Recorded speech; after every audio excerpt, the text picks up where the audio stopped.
Hello दोस्तों, welcome back to my channel. तो मैं फिर से स्वागत है आप सबका मेरे चैनल निशु मल्टी यूनिवर्स में।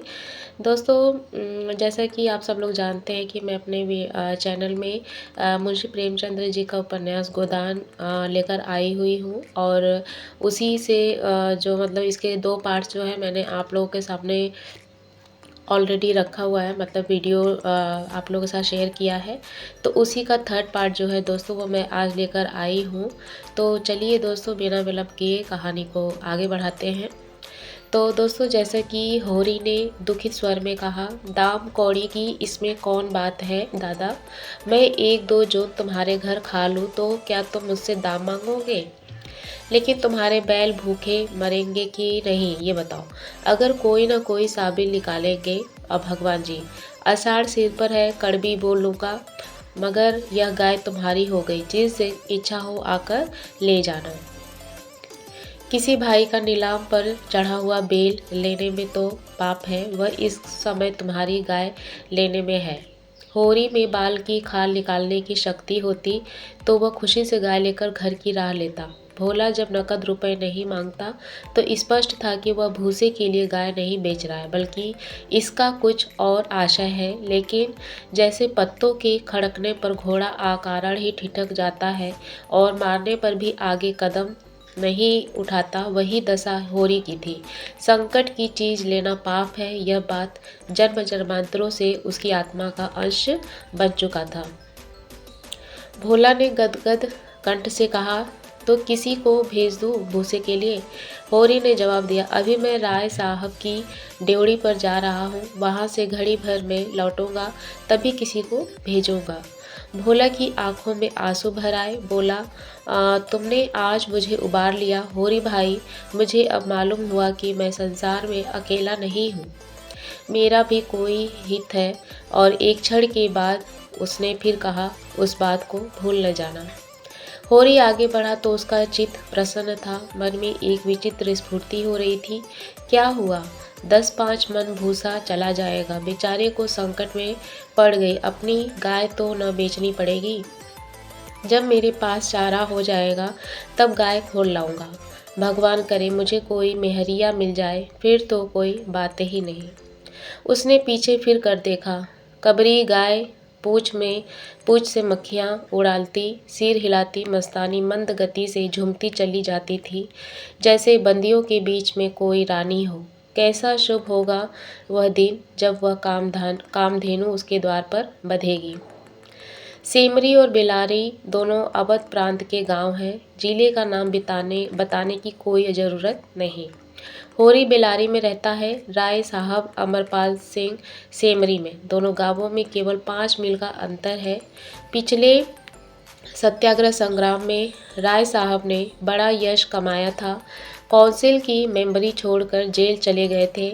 तब से उनके इलाके में आसामियों को उनसे बड़ी श्रद्धा हो गई थी। यह नहीं कि इनके इलाके में आसामियों के साथ कोई खास रियायत की जाती हो या डाढ़ और बेगार की कड़ाई कुछ काम हो, मगर यह सारी बदनामी मुख्यतरों के सिर जाती थी। राय साहब की कीर्ति पर कोई कलंक न लग सकता था। वह बेचारे भी तो उनकी व्यवस्था के गुलाम थे। जज्बे का काम तो जैसे होता चला आया वैसा ही होगा। राय साहब की सज्जनता पर उस पर कोई असर न डाल सकती थी, इसीलिए आमदनी और अधिकार में जौ भर की भी कमी न थी, पर उनका यश मानो बढ़ गया था। आसामियों में से वह हंसकर बोल लेते थे, यही क्या काम है? सिंह का काम तो शिकार करना है। अगर वह गरजने और गुर्राने के बदले मीठी बोली बोल सकता तो उसे घर बैठे मनमाना शिकार मिल जाता। शिकार की खोज में जंगल में न भटकना पड़ता। राय साहब राष्ट्रवादी होने पर भी हुकूमत से मेल जोल बनाए रखते थे। उनकी नज़रें और डालियाँ और कर्मचारियों की दस्तूरियाँ जैसे कि तैसी चली जा आती थी। साहित्य और संगीत के प्रेमी थे, ड्रामा के शौकीन और अच्छे वक्ता थे, अच्छे लेखक थे, अच्छे निशानेबाज थे। उनकी पत्नी को मरे आज 10 साल हो चुके थे, मगर दूसरी शादी न की थी। हंस बोलकर अपने विधुर जीवन को बहलाते रहते थे। होरी ड्योढ़ी पर पहुंचा तो देखा जेठ के दशहरे के अवसर पर होने वाले धनुष यज्ञ की बड़ी जोरों से तैयारियां चल रही थी। कहीं रंगमंच बन रहा था, कहीं मंडप, तो कहीं मेहमानों का आतिथ्य गृह, कहीं दुकानदारों के लिए दुकानें। धूप तेज हो रही थी पर राय साहब खुद काम में लगे हुए थे। अपने पिता से संपत्ति के साथ साथ उन्होंने राम की भक्ति भी पाई थी और धनुष यज्ञ को नाटक का रूप देकर उसे शिष्ट मनोरंजन का साधन बना दिया था। इस अवसर पर उनके यार दोस्त, हाकिम, हुकामत सभी निमंत्रित होते थे और 2-3 दिन इलाके में बड़ी चहल पहल रहती थी। राय साहब का परिवार बहुत ही विशाल था। कोई 150 सरदार एक साथ भोजन करते थे। कई चर्चा थे और कई चचेरे भाई, कई सगे भाई, बिसियों नाते के भाई, एक चाचा साहब, कई चचा साहब, तो कई दर्जनों चचेरे भाई, कई सगे भाई थे तो भी और एक चचा साहब राधा के अनन्य उपासक थे और बराबर वृंदावन में रहते थे। भक्ति रस के कितने ही कविता रच डाले थे और समय समय पर उन्हें छपाकर दोस्तों की भेंट कर देते थे। एक दूसरे चचा थे जो राम के परम भक्त थे और फारसी भाषा में रामायण का अनुवाद कर रहे थे।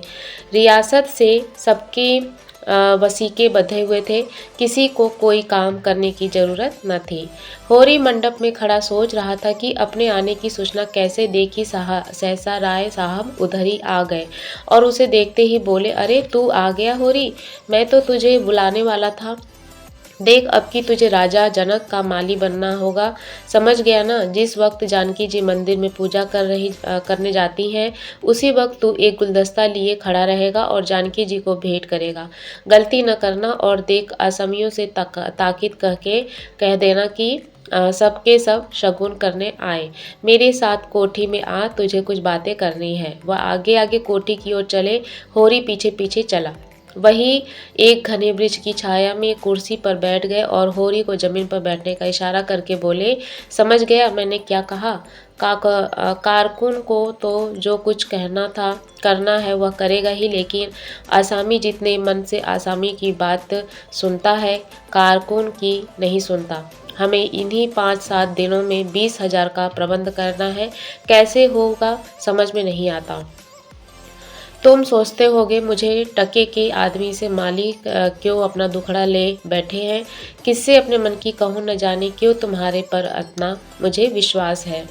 इतना जानता हूँ कि तुम मन में कुछ मुझ पर हंसोगे नहीं और हंसी भी तो तुम्हारी हंसी में बर्दाश्त कर सकूँगा, नहीं सह सकता उनकी हंसी जो अपने बराबर के हैं, क्योंकि उनकी हंसी में ईर्ष्या, व्यंग और जलन है। और वे क्यों न हंसेंगे? मैं भी तो उनकी दुर्दशा और विपत्ति और पतन पर हंसता हूँ।